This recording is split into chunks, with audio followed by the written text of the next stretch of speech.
আড়ি 10 টাকা। কেন ওনারা এভাবে কাঁকরোল গুলো সাজায় প্যাকেট হয়ে যেতেছে না?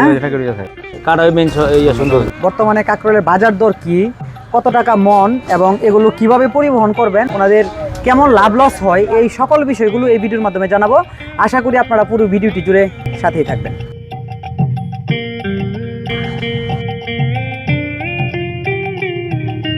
নরসিংদীর কাঁচামালগুলো ঢাকাতে চাহিদা কেমন?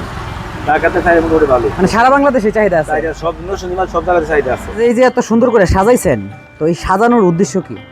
এটা সাজাইছি ঢাকায় না সাজাইলে বেচা যাবে না, বুঝছেন? এভাবে সাজাই নেওয়া লাগে। সাজালে কি মাল পরিবহন সুবিধা? জিও কাশি না করলে এইভাবে সুন্দর করে সাজায় মাটি দিয়ে দিয়ে সাজানো লাগে, এতে বেচা খুব কষ্ট হয়ে যাবে। এরকম একটা খাঁচা সাজাইতে গেলে আপনাদের কি কি উপকরণ লাগে?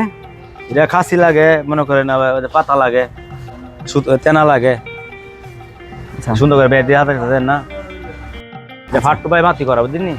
তো এটা একটা তৈরি করতে আপনাদের খরচ কত হয়? 500 টাকা করে করছো, 500 টাকা মতো করছো। আচ্ছা, পরে আপনারা এগুলো কি দিয়ে নিবেন?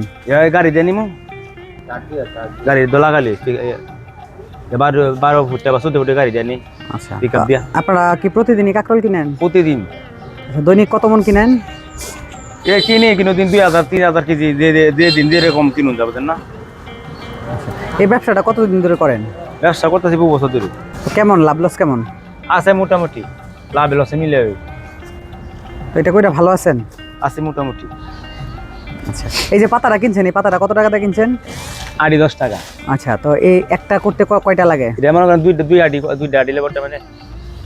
এই যে পাতাগুলা দিতেছে, এটা দেওয়ার কারণ কি? এটা মাল দিব নষ্ট না হয়, মাল ভালো থাকবো, বুঝলে? মাল ভালো থাকে। আচ্ছা, এটা কিন্তু চাপ খাইবো না বা কিনে হইব না, মালটা ভালো থাকবো, পাতা এই কারণে পাতা দেওয়া। মানে যত সেভ করে নেওয়া যায়। জিও জিও। এই কাঁকরোলের কাঁটাগুলো যদি ভাঙ্গা যায় তাহলে কি সমস্যা না?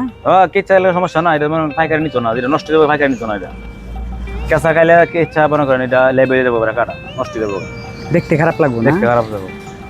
বুঝতে পারছি। আর উনি ওইখানে বসে কি করতেছে? এটা বাচ্চা করে আছে, রিজেক্টটা লাগে, ওদের রিজেক্টটা লাগাইছে, এটা একবারে বাচ্চা কানা ফুটো দিটা আছে, লাল হলুদ এটা বাচ্চা আছে, এটা একবারে স্পেশাল ভাবে করতে। মানে এগুলা কি?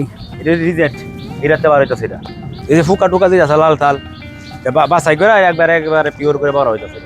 মৌসুম ভিত্তিক ফসল কিনেন, মানে যখন যেটা থাকে? এটা যে সময় যেটা থাকে আমরা 12 মাসে ব্যবসা করে আল্লাহর রহমতে। কি কি কিনেন আপনারা? কাকরোল, বেগুন, সিম, যে সময় সিজন, মানে কাকরোলের সিজন কাকরোল শেষ হলে সিম লাভ করে, সিমের সিজন সিম কিনুন। বেগুনের ব্যবসা আছে, বেগুনের সিজন বেগুন কিনছি। কোনো টুকটাক বেগুন কিনি, বেগুন তো প্রায় ফুরাই গেছে গা, নাই অনেক বুঝে, টুকটাক আছে অল্প অল্প করে কিনছি। এটা বর্তমানে কত টাকা কেজি? এটা আজকে বাজারে গেছে 80, তেলের 90, 75 এরকম। আচ্ছা, পরে আপনারা ওইখানে কেমন বিক্রি করতে পারেন? এটা ঢাকা বাজার যে সময় এরকম যা, বুঝছেন? কিন্তু সময় নিয়ে কিনা নামে বেসুন লাগে, সময় একটু বেশি বেসুন লাগে। ঢাকা বাজার কোন জানা যে সময় এরকম যায় এরকম।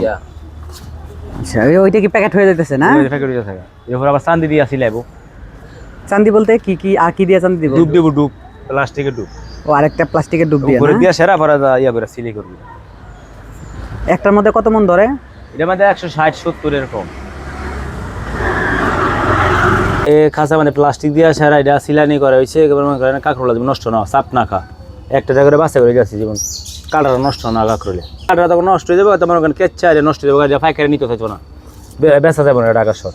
কাঁটা মেন সৌন্দর্য এবার একবার যাচ্ছি খাসি মেজে প্লাস্টিক দিয়ে সেরা সিলানি করা হয়েছে, যেমন না চাপ না খা, অল্প অল্প করে বাসা করে একবারে পিওরভাবে দেওয়া হইতেছে, যেমন কাঁটা যেমন নষ্ট নাও, কার হলে কাঁটা মেয়ে নিয়া